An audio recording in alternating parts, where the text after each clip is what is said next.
안녕하세요. 오늘도 사연살롱을 찾아주셔서 감사합니다. 20대 초보맘이에요.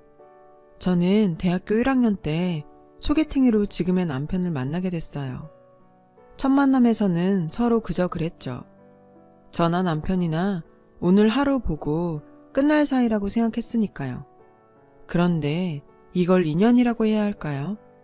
얼마 뒤 동아리 모임에서 다시 만나게 된 거예요. 모임 시간에 늦은 전 서둘러 오느라 화장도 못하고 캡모자를 푹 눌러 쓴 채였죠. 어찌나 헐레벌떡 뛰어갔던지 정신이 없어서 주변을 둘러볼 생각도 못했어요. 그래서 그곳에 남편이 있었다는 것도 몰랐죠. 하지만 남편은 절 봤다더라고요. 누군가 문을 박차고 후다닥 들어오는데 첫눈에 저인 줄 알겠더래요.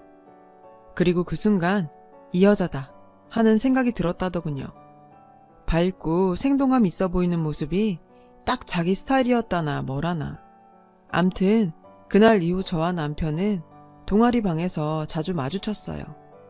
당시 전 집안 분위기가 안 좋아서 남들 모르게 고민이 많았어요. 부모님 사이가 점점 나빠져서 별거에 들어가셨고 그 바람에 전 스트레스를 많이 받고 있었거든요. 외동딸이라 외롭게 지내던 제게 남편은 큰 위안이 되어 주었어요. 남편과 함께 있는 동안은 다른 걱정은 다 잊고 잠시나마 즐거웠거든요. 대학에 다닐 동안 남편 외에 다른 사람은 만나본 적이 없어요. 그러니 군대 간 남편을 기다리는 건 당연한 거였고요. 저나 남편이나 말로 표현하지는 않았지만 내심 우리가 결혼하게 될 거라고 믿고 있었던 것 같아요. 아주 당연하게요. 4학년 여름, 남편은 자기 어머니께서 절 만나고 싶어 하신다고 괜찮은지 물었어요. 전 물론 좋다고 했죠. 솔직히 그 말을 기다려왔거든요. 어차피 결혼할 사이인데 시간 끌 거 뭐 있냐 생각했으니까요. 만나보니 어머님은 좋은 분이셨어요. 인상도 온화하시고 마치 전부터 알고 지내던 사이처럼 절 편하게 대해주셨죠. 게다가 절 마음에 들어 하시더라고요. 얼마나 안심이 되던지 긴장이 확 풀리는 기분이었어요. 얼마 뒤 남편도 저희 부모님과 만났어요. 그동안 저를 통해 이야기를 전해들은 터라 편한 분위기에서 얘기를 나눌 수 있었죠. 돌아오는 길에 엄마가 그러시더라고요. 사람이 진중하고 참 좋아 보인다고요. 그러면서 미안하다고 하셨어요. 사실 저희 부모님은 재결합하신 지 얼마 안 됐거든요. 한때는 거의 이혼 상황까지 갔었지만 다행히 떨어져 지내는 동안 서로에 대해 많은 생각을 하셨대요. 거기엔 제 결혼에 대한 걱정도 있었고요. 이런 문제들을 상의하다 보니 오히려 함께 살 때보다 대화도 많아졌고 서로를 이해하는 마음도 생겼대요. 그 결과 재결합을 결정하게 되셨고요. 엄마는 중간에서 제가 많이 힘들었을 거라며 마음 다치게 해서 미안하다고 하셨어요. 전 다 지난 일이니 걱정 마시라고 했죠. 부모님께 인사를 드리고 얼마 지나 상견례를 하게 됐어요. 그 후로는 순탄하게 결혼 준비를 시작했고요. 제 입장에서는 대학 졸업 후 바로 하는 결혼이라 걱정됐지만 후회는 없었어요. 그 후에도 시어머니는 저희 부부를 많이 배려해 주셨어요. 권위적이고 매사에 부정적인 성격인 시아버지 앞에서도 많이 감싸주셨고요. 그러던 어느 날이었어요. 그날은 시댁에 저녁을 먹으러 가기로 한 날이었죠. 저희 부부는 오후에 영화를 보고 저녁 시간에 맞춰 시댁에 갈 예정이었어요. 그동안 남편도 회사 일로 바빴고 저도 애들 과외에 집안 살림까지 하느라 둘이 오붓하게 즐길 시간이 없었거든요. 간만에 재미있게 영화를 보고 나온 우린 영화관에서 꺼두었던 휴대폰을 켰어요. 근데 그 사이 부재 전화가 엄청 와 있더라고요. 문자도 수십 개나 와 있고요. 녹음된 음성을 듣던 남편은 사색이 됐어요. 어머님이 쓰러지셨으니 빨리 병원으로 오라고 도련님이 남긴 음성이었거든요. 저희는 너무 놀라 그 길로 곧장 병원으로 향했어요. 병원으로 가는 차 안에서 남편은 얼굴이 하얗게 질린 채 아무 말도 없었어요. 전 아무 일 없을 거라며 남편 손을 꼭 잡아주었죠. 달리 무슨 말을 할 수 있겠어요. 그저 곁을 지켜주는 것밖엔. 우리가 극장에만 가지 않았다면, 그랬다면 어머님 무사하셨을까? 자꾸 후회가 됐어요. 우리가 즐겁게 보낸 그 시간이 이렇게 죄스럽게 느껴질 수가 없더라고요. 병원에 도착해보니 어머님은 응급조치를 마치고 중환자실에 누워 계셨어요. 저희를 보자 도련님은 왜 이제야 왔냐고 화를 냈어요. 왜 이제야 오는 거야? 아버지도 형도 연락은 안 되지. 내가 얼마나 무서웠는지 알아? 엄만 다 죽어가는데 뭐하다 이제 와? 결국 도련님은 울음을 터뜨렸어요. 도련님 말에 따르면 일 끝나고 집에 와보니 어머님이 가슴을 움켜쥐고 주방에 쓰러져 있더란 거예요. 의사는 심근경색이라며 발견이 늦어서 마음의 준비를 하라고 했다는군요. 갑작스러운 상황에 황망하기만 했어요. 분명 아침나절만 해도 평소와 다를 바 없던 어머님이 돌아가실지 모른다니 도저히 믿을 수가 없었죠. 그런데 이 와중에도 아버님은 보이지 않더라고요. 우린 밤새 중환자실 앞에서 뜬 눈으로 밤을 새웠어요. 날이 밝자 아버님은 오셨고 잠시 뒤 어머님은 결국 세상을 떠나셨어요. 어머님의 죽음을 슬퍼할 겨를도 없이 우린 장례를 진행해야 했어요. 그 바람에 아버님이 지금껏 어디서 무얼 하셨는지는 물어볼 겨를도 없었죠. 모두들 제정신이 아니었으니까요. 장례를 치르는 내내 남편과 저는 영화를 보느라 일찍 시댁에 가보지 않은 걸 땅을 치고 후회했어요. 우리가 조그만 일찍 시댁에 갔더라면 어머닌 살 수 있었을 거란 죄책감에 눈물이 멈추지 않더군요. 그렇게 눈물 속에 어머님을 떠나보내고 일주일 정도 지났을까요? 아버님이 저희를 집으로 부르셨어요.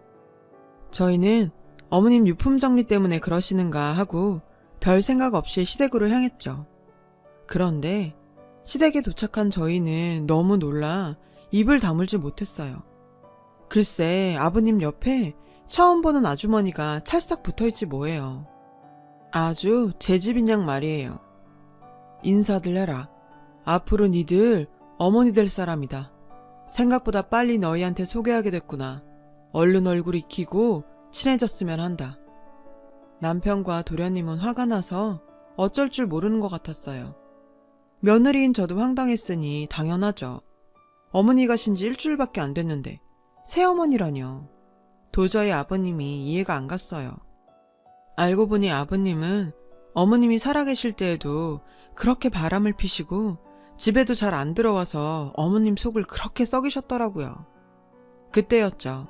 아주머니가 천연덕스럽게 안방으로 들어가 어머님 장에서 자기 옷을 꺼내 입고 나오자 도련님이 버럭 소리를 질렀어요.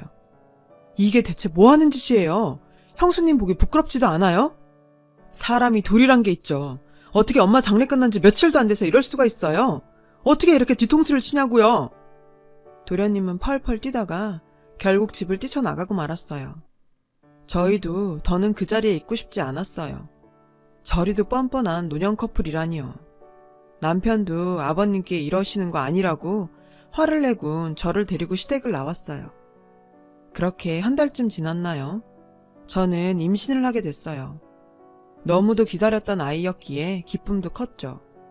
마음에 내키진 않았지만 일단 시아버님께 이 사실을 알리는 게 도리인 것 같아 아버님께 전화를 했어요.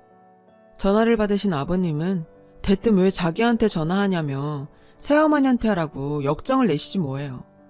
건방지게 며느리가 시아버지한테 전화한다고 뭐라고 하시는데 순간 이게 그렇게 못할 짓인가 싶더라고요.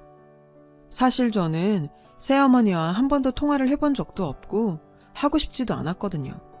하지만 다른 일도 아니고 손주를 임신했다는 소식인지라 큰맘 먹고 전화를 했어요. 새어머니는 전화를 받자마자 제 얘기는 듣지도 않고 집으로 오라시는 거예요. 무슨 일이냐고 물었더니 물김치를 해야겠대요. 어머니, 실은 제가 임신을 했는데요. 8주 차래요. 의사 선생님이 지금은 안정이 필요하대서 계속 누워있거든요. 예, 누군 임신 안 해봤니? 처음엔 의사들이 겁주느라고 다 그렇게 말해. 네가 그렇게 네 몸이 신경 쓰인다면 알아서 해라. 누가 너 일 시킨다니? 김치 주려고 부르는 거지. 저는 이 얘기를 남편한테 할까 하다가 말았어요. 안 그래도 아버님하고 사이도 안 좋은데 새어머니에 대해 이러쿵저러쿵 할 필요는 없잖아요. 그런데 알아서 하라던 새어머니가 문자를 보내셨지 뭐예요. 자신은 이전 시어머니랑은 다르다며 어른이 부르면 일단 오는 게 도리라고 계속해서 닭달 문자를 보내셨어요. 미운이 고운이 해도 이제 시어머니를 모셔야 될 사람이라 할 수 없이 과일을 사들고 시댁으로 갔어요. 그런데 일 안 시킨다던 새어머니는 저를 보자마자 기다렸다는 듯 앞치마부터 주시더군요. 어른이 시키는데 안 한다고 할 수 없어서 하는 수 없이 앞치마를 메고 주방으로 들어갔어요. 그런데요, 결과가 어땠는지 아세요? 결국 그 물김치 저 혼자 다 했어요. 새어머니는 해본 적도 없는 저한테 이거 넣어라 저거 넣어라 입으로 명령만 하셨고요. 그리고는 마지막에 간을 보시더니 얼굴을 찌푸리는 거예요. 맛이 없다나요? 전 시키는 대로 했을 뿐인데 그게 제 탓은 아니죠. 그래도 혹시 몰라 뭘 잘못 넣었나 싶어 양념통을 살피는데 너 손맛이라는 거 모르니? 네가 손맛이 없는 거야. 내가 잘못 가르쳐준 게 아니고. 크네, 집에서 밥은 제대로 해먹이니? 에휴, 안 되겠다. 넌 살림부터 다시 배워야겠어. 어머니, 저도 저희 집 일은 잘해요. 오빠도 제가 하는 음식 잘 먹고요. 가끔 오빠가 할 때도 있지만 웬만한 건 제가 다 한다고요. 너는 제대로 가르쳐주겠다는데 무슨 말이 그렇게 많아? 결혼한 지가 언젠데 아직 이 모양이면서 제대로 배워서 할 생각을 해야지. 너 전에 시어머니한테도 이랬니? 따박따박 따지고 대들었어? 당연히 아니죠. 저희 어머님은 당신처럼 이러지 않으셨으니까요. 라고 말하고 싶었지만 꾹 참았어요. 그나저나 계속 서서 일을 했더니 몸이 천근만근이더라고요. 어디라도 잠깐 걸터 앉고 싶었지만 새어머니가 쉴 틈도 없이 혼내시는 바람에 그러지도 못했어요. 그리고 네가 잘해야 네 남편도 아버지랑 화해할 게 아니야. 내 말은 너라도 들락거리면서 둘 사이에 다리를 놓으란 거다. 왜 그렇게 어른 마음을 몰라? 저는 알겠다고 했어요. 남편이 계속 아버님과 불편한 관계로 지내는 건 저도 원치 않으니까요. 하지만 새어머니가 그런 말을 할 입장은 아니지 않나요? 정말 할 말은 많았지만 뱃속에서 우리 콩콩이가 듣고 있어서 또 입 꾹 다물었습니다. 혹시라도 아이한테 나쁜 마음이 전해질까 좋게 생각하려고 애쓰면서요. 새어머니는 그 후로도 자주 저를 부르셨어요. 이유는 여러 가지였죠. 남편 옷을 사놨다, 반찬을 해놨다, 과일 선물 들어온 거 가져가라 등등. 하지만 막상 가보면 그게 다 저 일 시키려는 핑계였더라고요. 옷도 제가 가서 주문을 해야 했고 반찬도 제가 만들어야 했고 모든 게 다 제 몫이었죠. 어쩔 땐 시댁 저녁 준비도 제가 했어요. 새어머니는 그때마다 나름의 이유는 되셨죠. 네 남편 취향을 모르니 어쩌니? 네가 골라야지. 반찬은 또 어떻고요? 네 남편 식성을 내가 아니? 그러니 네가 간을 봐야지. 하지만 결국 제가 만든 반찬은 죄다 시댁 저녁상에 올라갔어요. 생각해보면 이런 걸로 불평하는 것도 웃기긴 해요. 반찬 몇 개 만드는 게 무슨 대단한 시집살이라고 제 몸이 좀 힘들면 되죠. 그렇게 한동안 시댁에 들락거리다 보니 어느새 산부인과 진료날이더라고요. 의사 선생님은 요즘 활동을 많이 하냐시며 답답하더라도 집에서 안정을 취하라고 하시더군요. 누군 안 쉬고 싶나요? 새어머니가 불러대니 그런 거죠. 어쨌거나 시댁에 가서 일하는 게 저에겐 스트레스가 됐어요. 새어머니는 제 임신에 딱히 관심이 없는 것 같았어요. 한 번도 몸은 괜찮냐, 병원에서는 뭐라고 하냐, 이런 말씀은 일절 없었죠. 피 한 방울 안 섞인 남이라 그런가 봐요. 그래서일까요? 돌아가신 어머님 생각이 많이 나더라고요. 우리 어머님이 살아계셨다면 손주 볼 생각에 얼마나 좋아하셨을까요? 제 몸 걱정도 많이 해주셨을 테고요. 이런 생각에 종종 울적해지곤 했어요. 시간이 흘러 저는 임신 13주차가 되었어요. 그간 새어머니 때문에 스트레스가 많이 쌓였던 건지 저는 몸 상태가 안 좋았어요. 그때 새어머니한테 전화가 왔어요. 대뜸 이제부터 매달 자기한테 용돈을 보내라는 거예요. 기가 막혔죠. 어머니, 그건 어려울 것 같아요. 아직 오빠 마음이 풀리지도 않았고 저희가 용돈을 매달 드릴 만큼 형편이 되지도 않아요. 태어난 아기를 위해서 준비도 해야 하고요. 그랬더니 뭐라는지 아세요?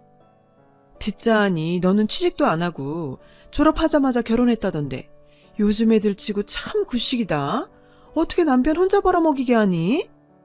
놀고 먹는다고 타박을 하시길래 저도 애들 거해하면서 생활비 보태고 있다고 말했어요. 지금은 임신 중이라 쉬고 있지만 애 낳고 나면 다시 일할 거라고요. 그랬더니 새어머니는 과외 다시 시작하면 그때는 꼭 용돈을 보내라네요. 아니, 아무리 시부모라고 해도 어쩜 이렇게 용돈을 당당하게 요구해요? 게다가 당신이 그럴 처지냐고요. 어머니, 아무래도 이건 오빠하고 얘기를 해봐야 될 것 같아요. 매달 나가는 돈이고 저희 생활도 있으니까요. 그러자 새어머니는 무슨 애가 그렇게 융통성이 없냐시며 한숨을 쉬더라고요. 제가 일머리만 없는 줄 알았더니 생활 능력도 안 된다나요. 저는 기분이 상해서 아무 말도 하지 않았어요. 새어머니도 제 기분을 눈치채셨는지 어른이 듣기 싫은 말 좀 했다고 뾰로통 한다며 전화를 확 끊으시더군요. 제가 다시 전화를 했지만 새어머니는 받지 않으셨어요. 그래서 문자로 죄송하다고 용돈 문제는 오빠랑 잘 얘기해보겠다고 했죠. 그렇게 일주일쯤 지났나? 그날은 유난히 몸이 무거워서 아침부터 아무것도 못 먹고 자리에 누워 있었어요. 그때 새어머니한테 전화가 온 거예요. 자기 딸이 결혼을 한다며 혼수를 보러 가야겠다고 하더군요. 새어머니한테 딸이 있는지 몰랐지만 암튼 축하드린다고 했어요. 그런데 글쎄 자기 딸이 바쁘니 저더러 혼수를 보러 같이 가자시지 뭐예요. 어머니, 근데 어쩌죠? 제가 오늘은 몸이 안 좋아서요. 나가기 힘들 것 같은데요. 다른 날 가시면 안 될까요? 아님, 따님 시간 되는 날 따님이랑 가시고요. 그랬더니 버럭 화를 내시는 거예요. 뭐? 따님? 너는 아가씨라는 말도 몰라? 따님이 뭐야 따님이? 정말 섭섭하게 군다 너. 내 딸이 너한테 남이니? 아가씨라는 말이 그렇게 어려워? 솔직히 전 새어머니한테 자식이 있는 줄도 몰랐어요. 어떻게 아냐고요. 아버님이 일방적으로 같이 산다고 데려오셨고 그 전까지는 존재도 모르는 사람이었잖아요. 게다가 두 분 때문에 도련님은 집 나가셔서 연락도 안 되는데 있는지도 몰랐던 새어머니 딸까지 신경이 써지겠냐고요. 그래서 저는 따님이 있는 줄 오늘 처음 알았다. 그래서 어색했다. 저희도 몰랐던 가족이지 않냐. 그렇게 잘 말씀드렸어요. 그런데도 새어머니는 며느리 자세가 안 되어 있다며 집안일에 이 핑계 저 핑계 대고 빠져나갈 궁리만 한다고 화를 내더군요. 남 하나는 임신이라도 했니? 유세도 보통 유세가 아니네. 나 내 갖자마자 내 할 일 다 했다. 요즘 애들이 나약한 거니 네가 유별난 거니? 그때였어요. 수화기 너머로 시아버님 목소리가 들렸어요. 나 좀 바꾸라시더니 수화기를 뺏어 들곤 다짜고짜 호통을 치시는 거예요. 옆에서 듣자 하니까 정말 가관이구나. 시어머니한테 따박따박 말대꾸를 해? 내 지금껏 이런 며느리 듣도 보도 못했다. 어쩌다 집안이 개판이 되었는지 원 당장 오지 못해. 하는 수 없이 저는 무거운 몸을 이끌고 새어머니를 만나러 갔어요. 얼굴도 본 적 없는 아가씨라는 사람 혼수 준비를 하려고요. 전 그날 명동에 있는 백화점 2군데에 압구정에 있는 백화점까지 돌았어요. 대체 뭘 얼마나 사려고 하는지 몰라도 온 사방으로 절 끌고 다니시더라고요. 점점 다리가 무거워졌어요. 솔직히 전 혼수를 백화점에서 안 해서 가격도 잘 몰랐어요. 최소한으로 필요한 것만 사기로 했고요. 그런데 새어머니는 밍크코트까지 입어보시더라고요. 원래는 신랑 어머니만 해주는데 자기도 받기로 했다나요. 이것저것 입어보느라 아주 신이 났더라고요. 제 이마에선 식은땀이 연신 흘렀어요. 아침부터 아무것도 못 먹은 데다 무거운 몸으로 많이 걸은 탓이죠. 다리도 퉁퉁 부었고요. 나중엔 정신까지 몽롱하더라고요. 그때 새어머니가 이제 당신 옷을 사신다며 어서 가자고 하시는데 저는 무슨 정신으로 새어머니를 따라다녔는지 기억도 안 나요. 나중엔 정말 무거운 다리를 질질 끌고 다녔다니까요. 새어머니는 무거운 옷보따리를 한 짐 저에게 안기시고는 명동에 있는 백화점으로 다시 가시자며 주차장으로 향했어요. 주차장까지는 어떻게 가긴 했는데 운전석 문을 여는 순간 갑자기 기억이 뚝 끊어져 버렸어요. 기절한 거죠. 눈을 떠보니 병원 응급실이더라고요. 커튼 너머로 화가 잔뜩 난 남편 목소리가 들렸어요. 새어머니 목소리도 간간히 들렸지만 남편의 커다란 목소리에 곧 묻혀버렸죠. 지금 제정신이에요? 혼수요? 걔가 누군데요? 저희한테 제대로 소개나 시켜주셨어요? 안 그래도 병원에선 조심하라고 하는 사람을 이런 식으로 부려먹어도 되는 겁니까? 그때였어요. 언제 오셨는지 시아버님 목소리도 들리더군요. 부려먹긴 누가 부려먹냐? 지가 나오겠다고 하니까 놔둔 거지.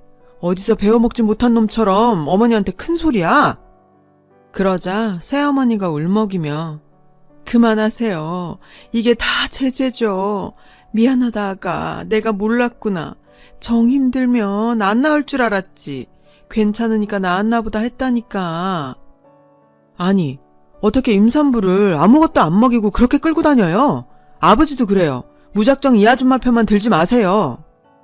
그러자 시아버님이 노발대발 하셨어요. 새어머니를 아줌마라고 불렀다 이거죠. 저는 시아버님보다 옆에서 훌쩍이는 새어머니가 더 가증스러웠어요. 참다 못한 저는 커튼을 젖히고 남편을 불렀어요. 남편은 괜찮냐고, 왜 말하지 않았냐고 너무 미안하다며 제 손을 꼭 잡아주었죠. 전 그런 남편 손등을 다독이며 괜찮다고 했어요. 시부모님 때문에 너무 속상하지만 그래도 저한텐 저밖에 모르는 남편이 있으니 그걸로 됐다 생각했죠. 나중에 들은 얘기지만 그날 제 상태가 너무 안 좋아서 하마터면 유산할 뻔했다고 하더라고요. 의사 선생님은 아기 잃기 싫으면 당분간 꼼짝 말고 자리에 누워있으라고 신신당부하셨어요. 그날 소동은 그렇게 끝이 났고 남편은 시부모님께 앞으로는 우리 부부 누구도 그 집에 발도 들이지 않겠다고 선언을 했어요.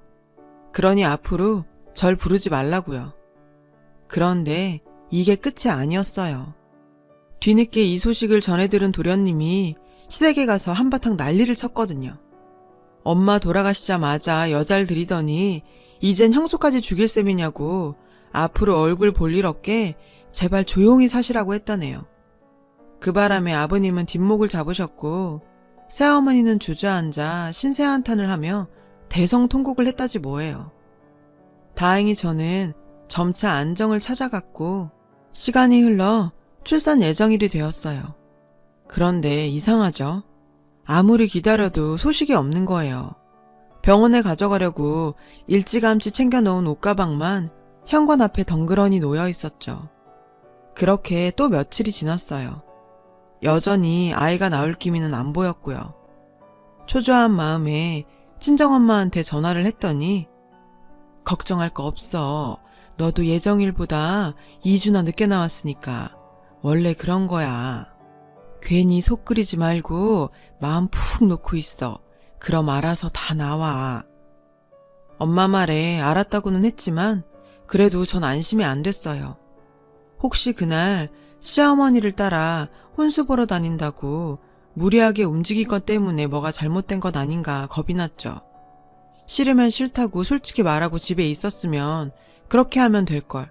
바보같이 따라간 제 자신이 원망스러웠어요. 혹시라도 우리 아이한테 무슨 일이 생긴다면 전 정말 새어머니를 용서할 수 없을 것 같았어요. 그러면서도 한편으론 우리 아이만 무사히 태어나게 해준다면 그간 있었던 일들은 모두 용서하겠다고 생각했죠.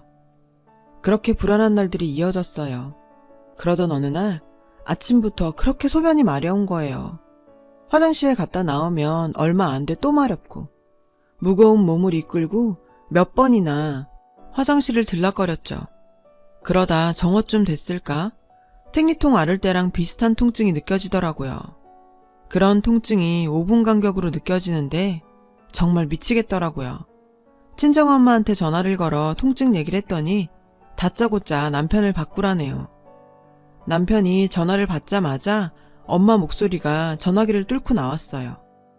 정은이 데리고 당장 병원으로 가. 그렇게 전 부른 배를 부여잡고 병원으로 향했어요. 병원에 도착하고 1시간도 안 돼 아이를 낳았죠. 예쁜 딸이었어요. 동그란 얼굴에 선한 인상. 돌아가신 어머님을 꼭 닮았더라고요. 남편도 아이를 보자 어머님 생각이 났는지 눈시울이 붉어졌죠. 살아계셨다면 모르긴 해도 어머님이 제일 좋아하셨을 거예요. 자신을 닮은 손녀딸을 안고 덩실덩실 춤을 추셨을지도 모르죠. 살아계셨다면 말이에요. 3, 7일이 지나고 저도 조금씩 움직이기 시작하던 무렵이었어요. 새어머니한테 전화가 왔더라고요. 전 제가 출산한 걸 알고 전화를 하셨나 했어요. 그런데 얘, 넌 어떻게 된 애가 전화 한 번을 안 하니? 시부모가 살았는지 죽었는지 궁금하지도 않아? 꼭 이렇게 시애미가 전화를 해야겠어? 그깟 일 좀 시켰다고 꽁해가지고는 영영 연락도 끊을 셈이었니? 어쩜 그렇게 매정하니? 그래, 지난 일 들춰낸들 뭐 하겠니? 나이 든 내가 용서하고 넘어가야지.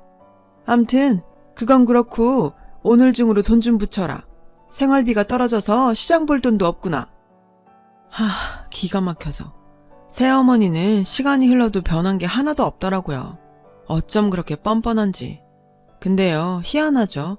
예전엔 어른들한테 혼나는 게 두려워서 내 몸 아파도 일단 하라는 대로 하고 그랬거든요.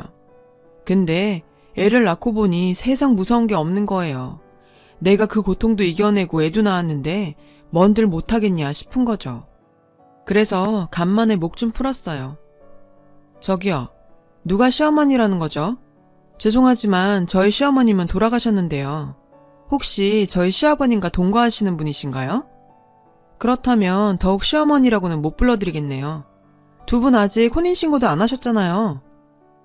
제 말에 새어머니는 말문이 막혔는지 꺼억거리는 소리만 내시더군요. 너 미쳤니? 이게 어따 대고 저기요? 너 지금 나하고 한번 해보자는 거야? 네, 해보자는 겁니다. 저요, 이제 무서울 거 없어요. 그동안은 남편 생각해서 참고 봐드렸는데요. 이젠 그럴 필요가 없겠더라고요. 아시다시피 제 남편이랑 도련님은 그쪽을 어머님으로 받아들일 생각 눈꼽만큼도 없거든요. 그러니 그쪽이 제 시어머니가 될 일은 평생 없을 겁니다. 게다가 전 제 자식 죽일 뻔한 살인 미수자한텐 1원 한 장 줄 생각도 없으니까. 돈이 필요하시면 그 잘난 댁의 딸한테나 부탁해보세요. 경고하는데요. 한 번만 더 저한테 전화해서 돈 달라고 하시면 저 그땐 정말 가만 안 있습니다. 아셨어요? 전 시원하게 퍼붓고는 그대로 전화를 끊었어요. 소리를 지르고 나니 어찌나 개운하던지 그간 쌓였던 스트레스가 뻥 하고 날아가는 것 같았어요. 진작 이럴 걸 지금껏 왜 바보같이 참기만 했는지 후회가 되더라고요. 퇴근하고 돌아온 남편한테 이 얘기를 했더니 남편은 자기 속이 다 후련하다고 잘했다고 하더군요. 아참, 전에 밍크까지 받고 결혼시킨다던 새어머니 딸 말이에요. 글쎄, 결혼한 지 1년도 안 돼서 깨졌다더라고요. 지금껏 제 손으로 10원짜리 한 장 벌어본 적 없는 그 딸은 결혼해서도 집에서 빤빤히 놀면서 남편 월급으로 기사까지 부리며 호빠에 드나들었대요. 그러다 시부모한테 딱 걸렸고요. 게다가 젊은 호스트한테 남편 카드로 긁은 명품 시계까지 갖다 바친 게 들통나서 바로 이혼당했고요. 자신이 유책 배우자인데다 혼인 기간도 짧아서 위자료도 한 푼 못 받고 오히려 남편 카드 긁어서 산 명품 시계값까지 물어줘야 해서 난리더라고요. 평생 엄마 등골만 빼먹고 살았으니 카드값 물어줄 돈이 어디 있겠어요. 새어머니가 다 물어주게 된 거죠. 그래서 생활비 없다고 저한테 전화를 했던 거였죠. 딸 빚 갚아주려고요. 불과 2년 사이에 희노애락을 다 겪은 우리 부부는 지금부터 제2의 인생을 살려고 해요. 지금까지는 누군가의 자식이었지만 이젠 한 아이의 엄마 아빠로 말이에요. 살다 보면 힘든 고비도 있고 감당하기 힘든 시련도 있겠지만 그래도 부모의 이름으로 굳세게 살아보려고 합니다. 여러분도 저도 화이팅이에요. 지금까지 제 사연을 들어주셔서 고맙습니다. 여러분, 사연 댓글에 응원과 현명한 조언 부탁드려요. 좋아요와 구독은 저에게 큰 힘이 됩니다. 오늘도 좋은 일 가득하세요.